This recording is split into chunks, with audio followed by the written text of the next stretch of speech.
Hello viewers এবং আমার স্টুডেন্টরা সবাইকে আমার আসসালামু আলাইকুম রহমতুল্লাহ বরকাতু। আজকে ইংরেজি প্রথম পত্র 2026 সালের এসএসসি পরীক্ষার যে কোয়েশ্চেনটা আমার হাতে পাইছি সেটার আনসার দেওয়ার চেষ্টা করছি। তোমরা সবাই যারা পরীক্ষা দিচ্ছে তারা মিলিয়ে নিবা। আশা করি সবার ভালো হয়েছে। আমি উত্তর দেওয়ার চেষ্টা করছি, সবাই একটু মিলিয়ে নিবা। প্রথম আমাদের পেসেস থেকে যেটা মাল্টিপল চয়েস আসছে সেটা একটু দেখো। প্রথম এ নাম্বারের আনসার যে টেক ইন, বি নাম্বারের আনসার 3 নাম্বার। এখানে যেগুলো রাইট চিহ্ন দিয়েছে এগুলোই আনসার। তারপর সি নাম্বারের আনসার ডাবল, ডি নাম্বারের আনসার বার্নিং 2 নাম্বার, ই নাম্বারের আনসার 1 নাম্বার, এফ নাম্বারের আনসার 3 নাম্বার, জি নাম্বারের আনসার 2 নাম্বার। তারপর 2 নাম্বার কোয়েশ্চেন আনসার, সেটা আমরা পেজেস থেকে আমরা আনসার করতে পারবো পরে। 3 নাম্বার আনসারটা দেওয়ার চেষ্টা করছি। 3 নাম্বার উইথআউট ক্লোজ। প্রথম A number energy, B number house, C number যে গ্রিন হাউস, ডি নাম্বার যে উইদিনও লিখতে পারবো অথবা সারাউন্ডিং লিখতে পারবো। তারপর ই নাম্বার যে ব্যালেন্স। এরপর আমাদের যেটা 4 নাম্বারের জন্য একটা পেজ আসছে সেটার দিয়ে আমরা এটা তৈরি করব আনসারগুলো। তো এই আনসারগুলো আমরা তৈরি করার জন্য আমি এখানে দাগাই দিছি, একটু খেয়াল করো।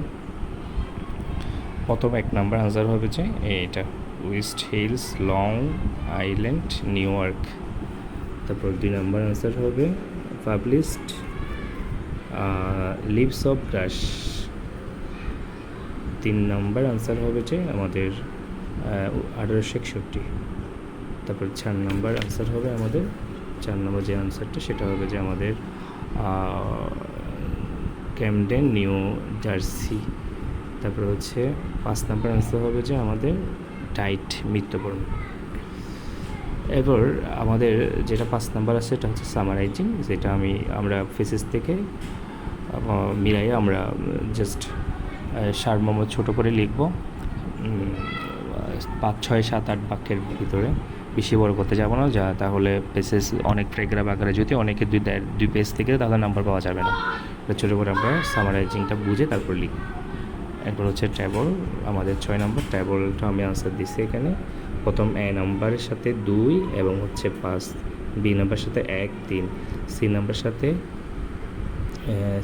আমাদের আনসার হবে যে 4, 2, ডি নাম্বারের সাথে আনসার হবে ডি নাম্বারের সাথে 5, 1, ই নাম্বারের সাথে আনসার হবে আমাদের 3 এবং 4। 7 নম্বরের কোয়েশ্চেন আনসার আমি এখানে দিছি, এটি সবাই মিলে নিব। প্রথমে E, C, H, F, D, B, G. এটা আমাদের এইভাবে বক্স করে এঁকে এটা বক্সের ভিতরে 1, 2, 3, 8 পর্যন্ত দিয়ে তারপর এইভাবে দিয়ে প্যারাগ্রাফ আকারে লিখতে হবে। তারপর 8 নাম্বার আমাদের ওমিও লাইফের যে প্রশ্নগুলো আসছে সেটা আমরা আশা করি ওল্ড গিভসি ম্যান এগুলো আমরা যাদের কমন আসে তারা অবশ্যই পারছি। এরপর 9 নাম্বার আমাদের আসছে যে মতির গল্প থেকে এবং পার্পেল জার, সব কিছু মিলাই আমাদের দিছে, যারা আশা করি ভালো করছো, যারা শিখছে তারা। এবার রাইটিং টেস্ট 10 নাম্বার আমাদের যেটা গল্প আসছে, গল্প যদি কমন আসে অবশ্যই লিখতে পারবা। এরপর যে আমাদের স্মার্টফোনের খারাপ দিক এবং ভালো দিক আশা করি লিখতে পারছি। সুতরাং সবার আশা করি পরীক্ষা ভালো হয়েছে। ইংলিশ ফার্স্ট পেপারে আমাদের অবশ্যই পরীক্ষা ভালো হতে হবে, কারণ ইংলিশ ফার্স্ট পেপারের উপর অনেক কিছু নির্ভর করে। সেকেন্ড পেপার অনেকের ভালো হয় না, তো ফার্স্ট পেপারটা যদি আমরা ভালো করতে পারি তাহলে সেকেন্ড পেপার থেকে ভালো নাম্বার আসা আমাদের জন্য সহজ হয়। সুতরাং আশা করি সবার ভালো হয়েছে। সেকেন্ড পেপারের জন্য আমরা এখন থেকে প্রিপারেশন নিই। আমাদের গ্রামার আছে 60 নাম্বারের মধ্যে grammar, 40 number writing test. So এখন একটা সময় আছে, কালকে অফ ডে, আমরা এর মধ্যে আশা করি সবাই ভালো প্রিপারেশন নিয়ে ভালো একটা আনসার করতে পারবো।